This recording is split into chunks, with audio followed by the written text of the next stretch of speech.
So I had a technical malfunction after I opened up the guitarcrate September box. And I figured because after I did that, I would then go through the couple months of things that I received prior and just discuss them. Well, my phone rang. And apparently when you have an iPhone, if your phone rings while you're doing a recording, your video shuts down. So I'm going to move all the crap that did not come with this month, get it out of the way, and I'm going to get back into what I was talking about before. I was so rudely interrupted by a phone call. So, okay. For those just tuning in, normally what would happen in this case is I would cut this box open and I would reveal to you, bang, what came this month. However, since I was so rudely interrupted, I did not get to do that.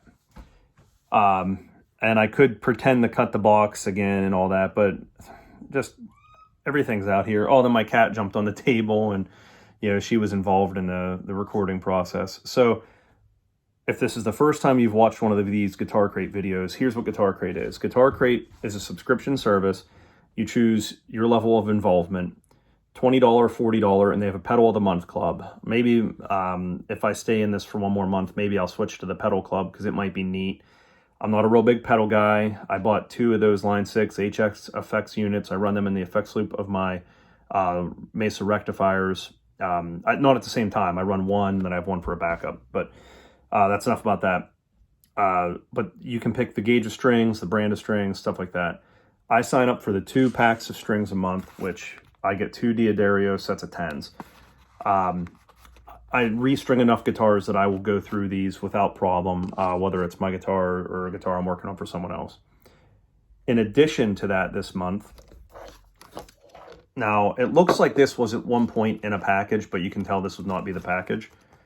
So I think they opened the package and then they gave you this so you knew what it was. And it's a Dunlop System 65 multi-tool. And it has quite a few different adjustments on it that you can use. So it's a handy multi-tool, and it's actually one of the more comprehensive ones that I have seen before. Now, with that, you know, these, typically a good multi-tool costs a couple bucks. There is Daddario string cleaner and lubricant, and it comes in a metal tin. It has a little plastic handle here. You rub that over your strings, up and down. It's supposed to slick them up. I'm guessing it's probably like a more modern fast fret plus a string cleaner. A peg winder thing that I would not use in any high-powered drill. The reason I wouldn't do that is because you could just see how that would get out of line. Put this in a screw gun if you're going to use it. And then this plastic thing. I have no idea what the hell the plastic thing is for. I've spun this around. I talked about it for a couple minutes before the last video. I had the technical difficulty. And then the other item that it came with was a pick holder. So I received 3 pick holders, I think, over the past 5 months. And yeah, one of them's, this is from a different month. It's one of these keychain ones. One's one of these stick-on ones, and then one is one that goes on your mic stand. And in the previous video, like I said, I think that was a joke because I'm usually not allowed to have a mic because I don't sing too terribly well. So, okay, now that I've revealed the box and I've already been through it, my continuation into Guitarcrate, I might do one more month. I say this every month. The multi-tool really got me this month. Now, granted, I'm not going to go to the music store and spend 20 bucks on one of these. And, you know, if I go to the music store and I buy my strings, I don't buy them individual packed. I buy them in cases. So I get 10 packs and they're not in, actually, I made the motion like they used to be. So before, what would happen, I don't know if any of you guys remember this, you would have 10 packs of strings and they'd be in a box like this. And then you'd open your packs up and then you would have full retail packaging in them. Well, I think those types of cases still exist because I think that's what music stores get when they get full retail. But when I buy them in they're a box maybe about 1.5 inches or so wide. And, you know, same size as a pack. And there's 10, actually, I'll just show you what I mean. I'll open one of these up. So when you open this, you get one of these. Well, what I buy is I buy a box that has 10 of these silver blisters. in it. All right.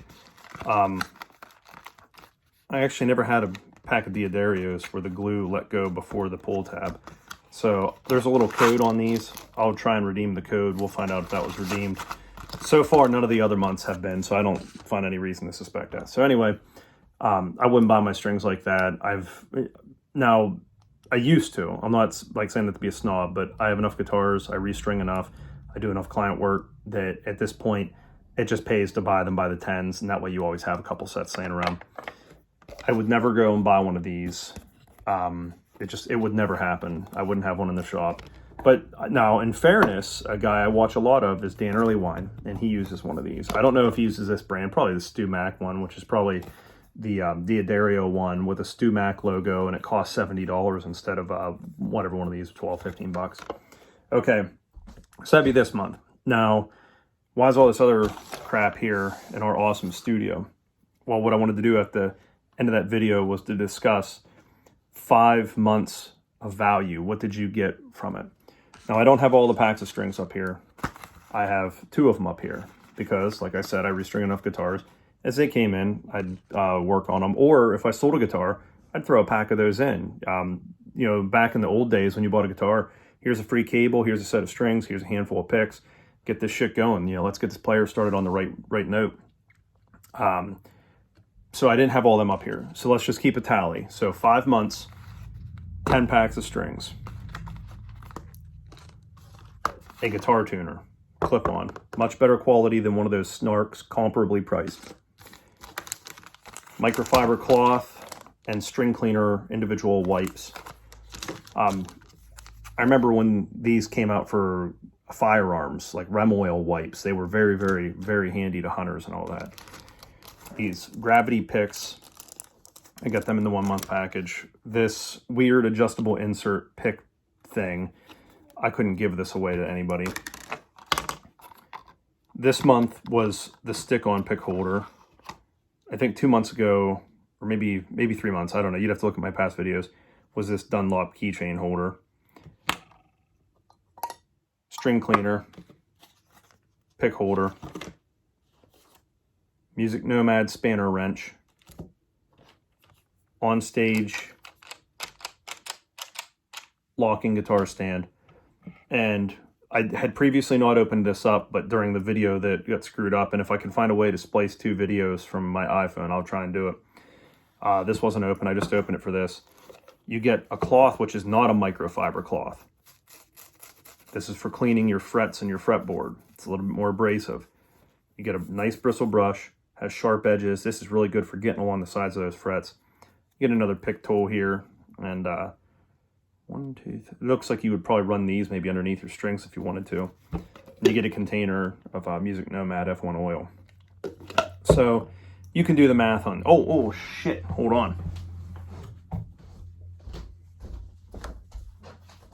I threw it in the last video. You also get the world's ugliest guitar strap. That was the first month I got this thing. And I'll talk about that in a second. I want to talk about an item that I don't have up here.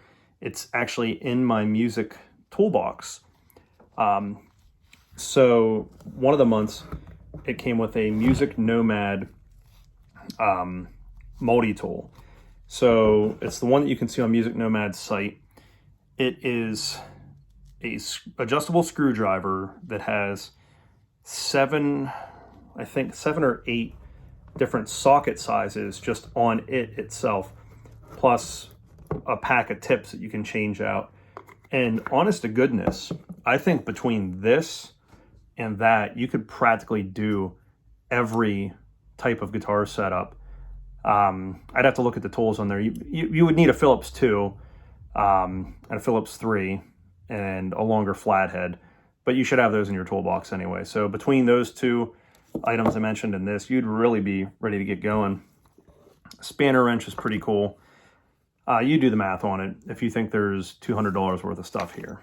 I think if you bought it retail, yeah, you'd probably pay 200 bucks. But I think that in the days of an actual music store being able to sell you things and compete with the big box companies, that a lot of this would be a throw-in. You would buy your guitar and they'd give you a pack of strings and here's your multi-tool, here's whatever, or here's a tuner.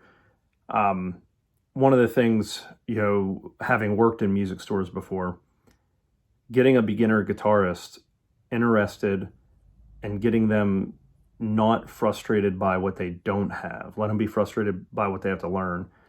But, you know, if you sell a guitar to a beginner and you don't include a tuner, that's kind of shitty, especially for, and I mean, these clip-ons aren't the best in the world. I mean, you could spend, you know, whatever the Peterson one is, I think it's probably $200. You could spend that, because I've seen Paul Gilbert use them. If it's good enough for Paul Gilbert, it's good enough for me. But frankly speaking, you know, a $10 tuner that these stores could probably get even cheaper than that if they bought them in bulk. You know, a couple picks, maybe a cloth, you know, just stuff like that. If you can hand that to the kid, that's one, or the boy, the girl, whatever you want to say, that's one less thing they have to worry about. The one guitar in my collection that I have, I didn't buy it, I inherited it.